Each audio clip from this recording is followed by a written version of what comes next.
the career of social media, like, I feel like you're living in constant fear of being canceled because, like, if a few too many people decide that they don't like something that you said, like, your career is over, you're not getting any more jobs, and, like, you're basically have to start over. Olive, welcome to POVz. I'm so happy you're here. Thank you for taking the time to come on the show. Thank you for inviting me. Oh, I'm so happy you're here, and I can't wait to dive into all things Olive. And every episode here on the show, we start off with a question that will help us go a little bit deeper. So you ready? Yes. Let's do it. So my question for you, Olive, is does fashion have a gender? No.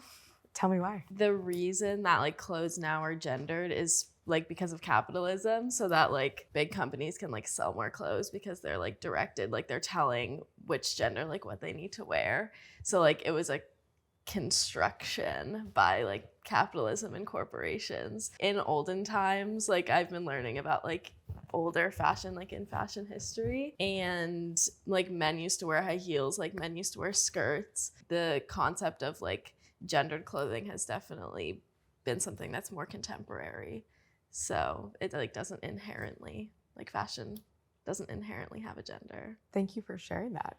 Does your gender expression impact the way that you style yourself? Oh, for sure. I mean, I feel like as a queer person, a lot of me is, like, masculine and a lot of me is feminine. So, like, through my outfits, I try to convey, like, the equal balance of, like, femininity and masculinity within me. And, like, some days I'll wake up and feel more masculine, and, like, I'll need to dress more masculine to, like, feel good in an outfit. And something I love about following you on socials is that you're not afraid to share your point of view on the world through your clothing.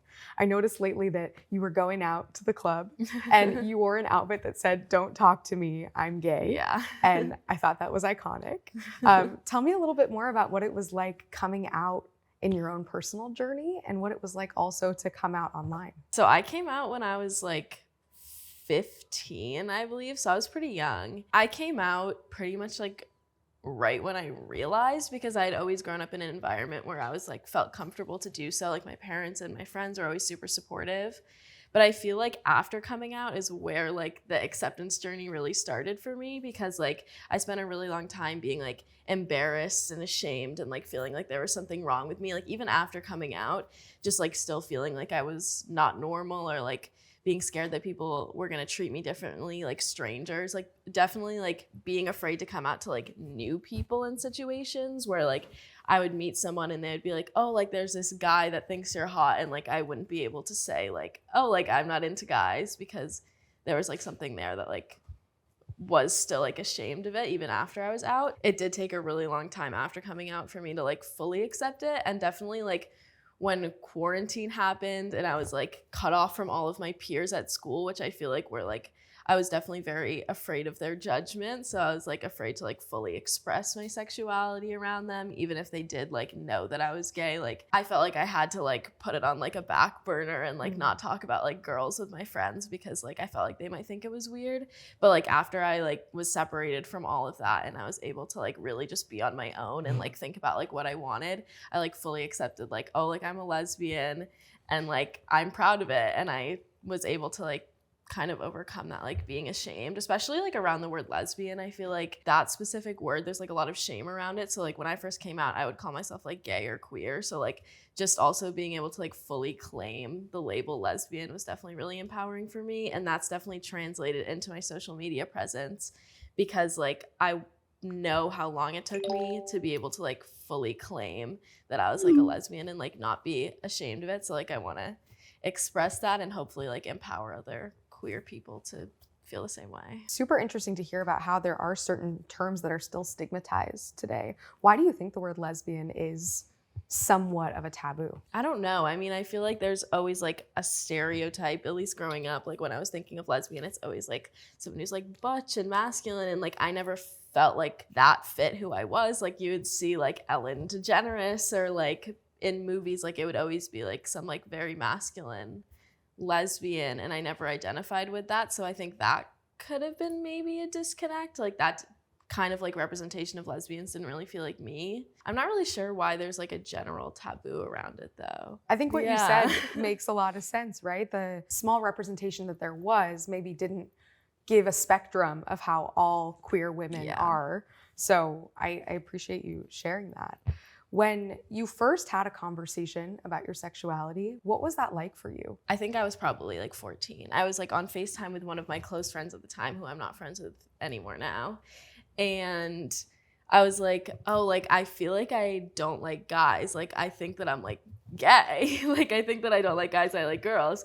And she was like, you don't seem like a lesbian. Like, you don't seem like that. Like, you must be like bi. Like, you know how sexuality is a spectrum? Like, you're closer to like the straight side, even if you like girls. And I was like, how did that make you feel? I felt like so invalidated, because like that's kind of something that I felt on my own, because I was never like, I never saw like representation of like feminine lesbians. So like to hear it coming from someone else, like validating like my fears about my sexuality not being like legit, was like definitely kind of disheartening, and definitely like turned me off from coming out to any more people for like a few more months after that. So that kind of sucked. But then like after that, when I came out to like the rest of the people in my life who are still in my life today, they were all very accepting. So that's great to hear. But that sounds like it was really challenging. Yeah. I mean, you're putting so much of yourself that's so personal and tied to your identity out for other people to consume. Do you think in our world today we should even have to come out? Or do you think we should strive for a society where we all just accept one another regardless of who we choose to date or be with? When you have to come out as something, it automatically sets there's like a norm that you have to like differentiate yourself from. And I feel like the norm of like straight and like heterosexual is like, we're kind of past that, or at least we should be. If people are gonna like come out, like you should also come out as straight, because I don't think that there should be like a norm of heterosexuality when there's literally so many queer people in the world. When you're coming out, you have to like come out with a label usually. And I feel like that also like makes coming out that much harder, because you need to feel like you're like 100% sure of what you are and like label it in order to like announce it to the world. And I feel like if there was no need to come out, like no need for labels, and people just liked who they wanted to like it would be so much easier. No, that's definitely a take that I think everyone needs to hear. Thank you for sharing that. And it's interesting how you bring up the concept of labels, because on the one hand, you've reclaimed and claimed the term lesbian, but at the same time, you're not about labels. So are there other labels in your life that you do feel like you identify with? I mean, I feel like I'm an artist for sure. Like that label feels very fitting to me. I've always been like very creative in every aspect of my life. And I feel like I kind of treat like everything in my life like art. So I feel like artist is very fitting to me. I think that in terms of like the label lesbian, like that was really helpful for me in order to like completely cut out like my need for male validation, because like when I was kind of debating like, oh, am I bi or am I lesbian, like it was really just me like needing validation from men. So that's why like reclaiming or like claiming the label lesbian for myself was super helpful, but labels for sexuality are kind of unhelpful. Yeah, I totally hear that. And I love how you mentioned that the label that you do hold closely to yourself is artist. So tell me a little bit more. I know we talked about really your coming out journey starting at 14, 15. At what point did you know that fashion was something that you were passionate about, that really helped you learn that you were an artist? I've always loved fashion. Like even when I was little, me and my childhood best friend, who's actually my roommate now, we would always go to the mall and go shopping and like buy matching outfits, and we would like be really into fashion. And I used to like take sewing classes when I was really little, and like I had always dreamt of like doing something creative or artistic as my career. But I feel like for a while throughout like middle school and high school, like that dream was kind of like beat down, of people being like, you need to do something that'll like actually make money, like artists don't make any money. Once I really like fully discovered my sexuality and I was able to like completely free myself from like the need for male validation and like dressing for the male gaze, I guess, I was able to like completely express myself through fashion. And I think that's where like my intense love for fashion developed, because like I've always liked it, but like being able to use that as a way to like express this part of myself that I feel like I had like kept hidden for so long is like been amazing. So. Yeah, that's huge. And it must have been freeing to kind of also reclaim your expression and your style instead of seeking for male validation. Yeah. But I do have to ask you, as a social media influencer, the queen of TikTok, do you still feel like creating content around fashion is still serving for the purpose of validation from others? That's actually something that I've been like thinking about a lot, because I felt like I had switched, or like part of me had felt like I had switched like my source from validation from men to like people online, because like when I started like discovering my fashion sense after I had discovered my sexuality, like I immediately started putting it on the internet and like receiving validation for it. I don't know, I've just been thinking a lot about like how I can continue to like post online and share the things that I'm passionate about without like feeling like I'm doing it for other people. Because it is really hard, like as much as you try to stay true to yourself and like post only what you're passionate about, like at the end of the day, the like validation is right there. Like there's people telling you what they like and like what they want to see. I realize that it's like that other people's validation is never going to fulfill me as much as like loving myself and like being confident in myself. So, which is an amazing realization to have, but I feel you. I mean, I even feel that way. I think so many of us feel that way on social media, the quest for validation and affirmation, instead of just being true to who we are. Do you feel like there are parts of yourself that you've been able to keep just for you instead of displaying every part of your life online? I mean, I feel like I keep most of myself for me. Like that is one thing, is like I feel like there is a big trend now on social media to be like very authentic and like show like every single part of yourself and like everything that you do. And obviously I love that, because like I want to see people like being real, and like you want to have influencers not just be like these perfect figures that are setting like unrealistic standards. But at the same time, like at least for me, like I like to have separation, especially when it's my job. Like I don't want my entire life to be my work. So that's why like I have a really hard time vlogging. Like people ask me to vlog and I'm like, I don't really want to be like taken out of the moment like that I'm enjoying with my friends to like pull out my camera and like be thinking about working while I'm like doing something fun. So I've also like recently been trying to rediscover hobbies that like I literally don't like share with anyone or post online at all, like just like drawing for fun instead of for school or for work. Like I don't want to be like thinking about work 24/7. I hear you. Are there ever situations where you're also putting on an outfit and you don't document it? Do you feel like there are pieces of fashion that you've still kept for you? It depends. Like sometimes I will if I'm like, I really don't feel like filming today. But normally I do feel obligated to like share my outfit when I put it on. I have noticed, Olive, on your socials that I do see a ton of fashion content, but I don't see a ton of content where you are opening up about the deep, dark places of your mind and your life. And I know you just mentioned that you like to keep a separation, but are there ever times where you feel afraid or nervous to speak up about important issues or to put more of yourself out online? Oh, for sure. I mean, the career of social media, like, I feel like you're living in constant fear of being canceled, because, like, if a few too many people decide that they don't like something that you said, like, your career is over. You're not getting any more jobs, and, like, you're basically have to start over. So, like, that definitely prevents me from, like, wanting to speak up about stuff, knowing that, like, if I say something, there is probably going to be people that disagree with me. Yeah. And it's hard because, like, there are lots of things that I'm passionate about that I'd love to share, but at the same time, like, I do like to keep life and work separate. So, like, I feel like I try to keep my platforms very, like, fashion. Like, these are my outfits, and, like, that is all. I hear you. You know? That fear is so real. Cancel culture is quite literally, in my opinion, the reason why we're afraid to have these conversations. So I'm grateful that you're here today having it. And let's just play out the scenario for fun. Imagine there was a world rid of cancel culture. What would you be talking about more? What issues would you be speaking up about? What content would you be creating if there wasn't that fear of getting canceled? I have posted a little bit about my mental health before, but I've been like I have tried so many times to like post about it and then like gotten scared and like taken it back. I wish I felt comfortable opening up more about on the internet, but like just having people have, like, when you post about it, like people have the ability to like judge you, and that's like something that's so intimate to me that like it feels a little bit scary to like open it up to be judged by like the court of public opinion. I hear you. But it's awesome that you have spoken up a little bit about your mental health. And I would even argue that at the end of the day, it's equally as scary to just put yourself out there in the way that you are. I feel like fashion can be so intimate. I think it's so awesome that you're still able to put yourself out there truly as who you are, even if it's not all the deep, dark issues or the places in your mind.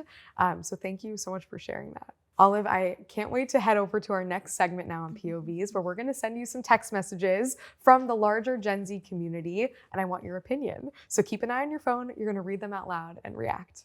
You ready? Okay, yes. Let's do it. Who are your biggest influences? So I feel like people ask me this a lot. Like, this is like my number one asked question, and I always say that like I am my biggest influence. I feel like if there's one message that I try to spread on my platforms about fashion, it's like, be yourself and don't do what anyone else is doing. So like, besides like Vivienne Westwood, I feel like she is like I am obsessed with her. I think she's a genius. So like in general, like I am very inspired by her, both in like my creation and my style. But like in terms of like influencers or celebrities or like basically anyone besides Vivienne Westwood, like I don't really look at them for inspiration, just because I feel like once I'm looking at like contemporary fashion of like what people are wearing now, it's very easy to get caught up in like, oh, I like their style, so like I want to recreate it.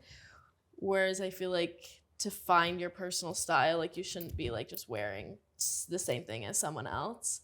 And I feel like I just influence myself. Like I love just, that like, answer. When you support the fashion industry, you are promoting exclusivity and toxic body image.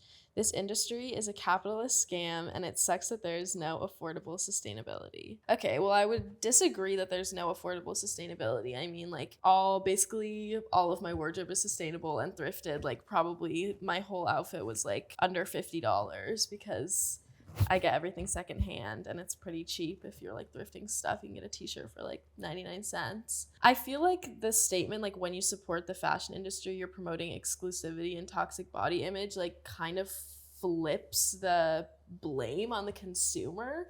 I feel like a consumer alone does not have the power to like change the course of the industry. In general, I feel like the responsibility to like make change lies in the hands of like the big corporations. How do you hope the fashion industry will continue to shift? I hope that like the focus of the fashion industry will move from like big corporations and like these like big designer houses that are always exclusive and always only have like these tiny little skinny models walking on the runway, to like smaller designers, sustainable designers. Like fast fashion and big designer houses are like what has a monopoly on the industry right now, and it should be like shifting over to like smaller independent designers. The definition of fashion has gotten way too loose. You can't put together random prints and pieces of clothing and pretend you're doing something groundbreaking. Isn't the definition of fashion just like clothes on a body, or just like clothes in general? Fashion is literally just clothes, and it can be whatever you want to be. I don't think that there's like any rules or